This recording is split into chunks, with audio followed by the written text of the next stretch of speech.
Good morning, students. In this lecture, we will see what is cache misses. Here is your CPU, here is your main memory, and here is your cache memory. When a program is to be executed, the program is loaded into the main memory, and the uses of cache memory is the frequently uses of data or instruction.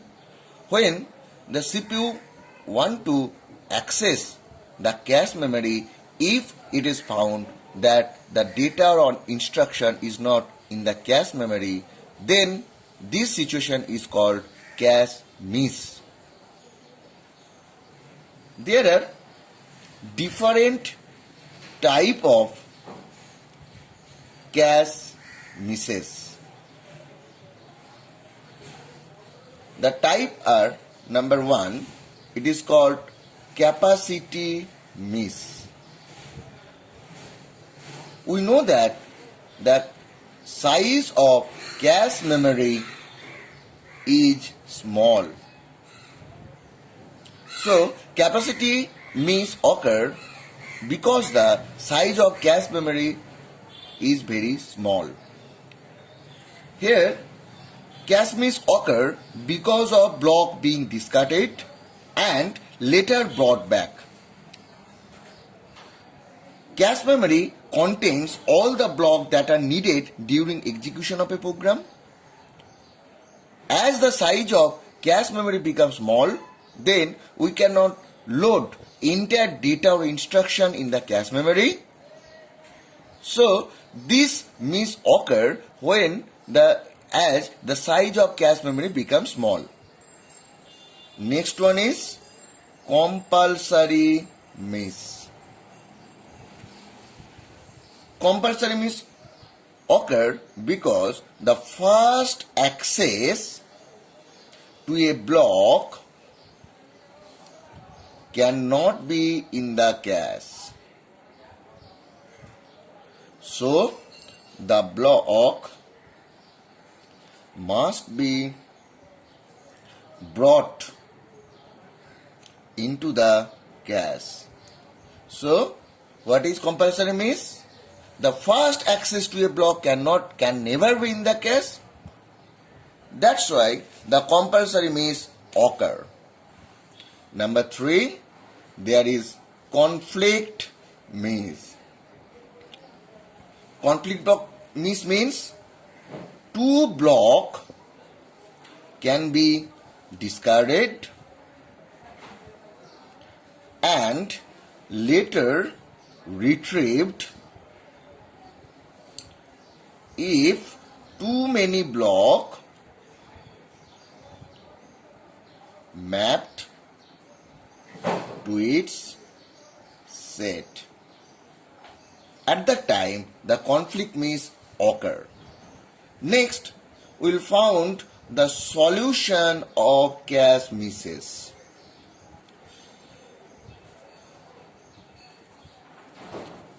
The solution of cache misses can be like this one. There are two solutions. Number 1 is hardware. Number 2 is software. Hardware solution can be characterized as larger block size, higher associativity. These are the two solutions of compulsory miss. Next one is your larger cache. Use of larger cache is the solution of capacity miss. And number 4 is use of victim cache. That is the solution of conflict miss. And when we come to the software section, there are 3 solutions. Number 1 is merging array. Number 2 is loop interchange. and number 3 is loop fusion. So these are the solution of cache misses.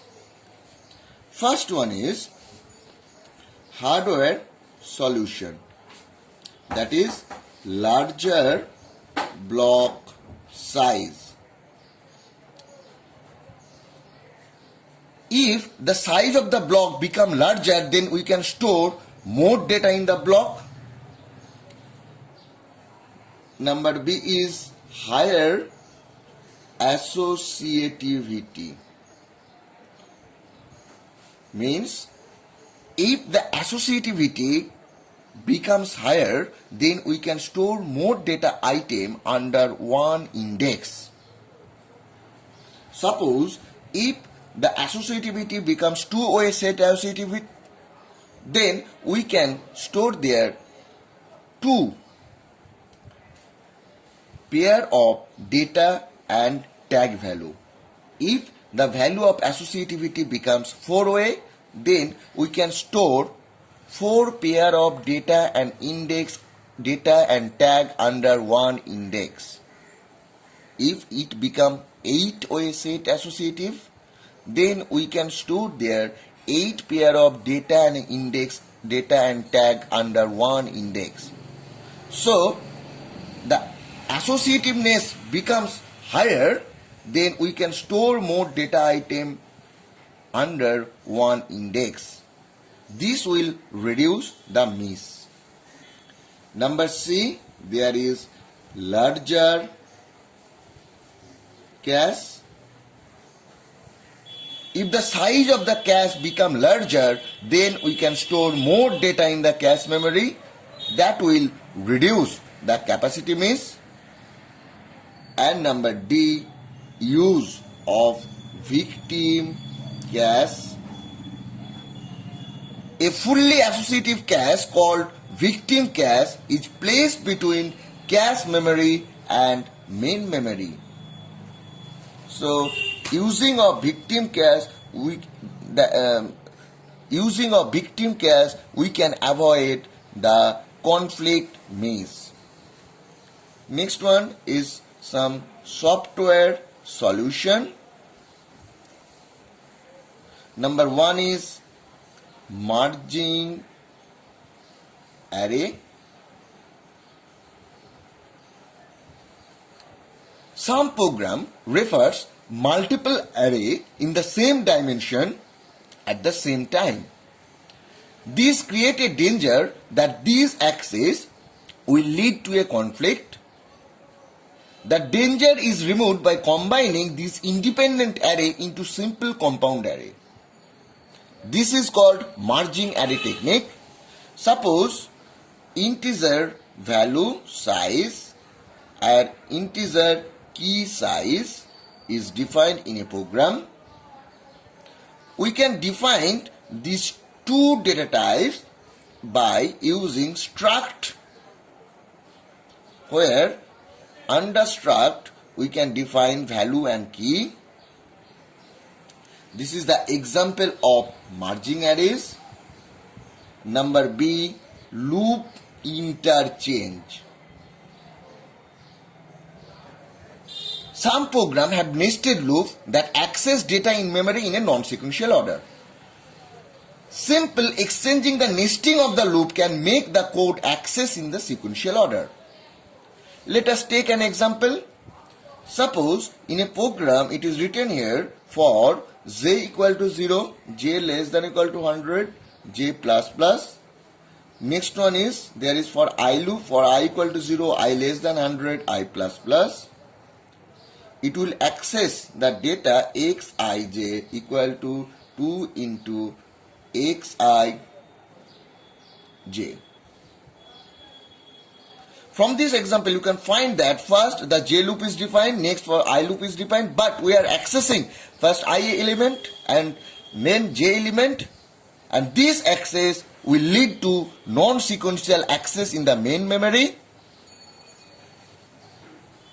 Simple modification using loop interchange will make the code looks like this. That means for I equal to 0, I less than 100, I plus plus. Next for j equal to 0, j less than 100, j plus plus.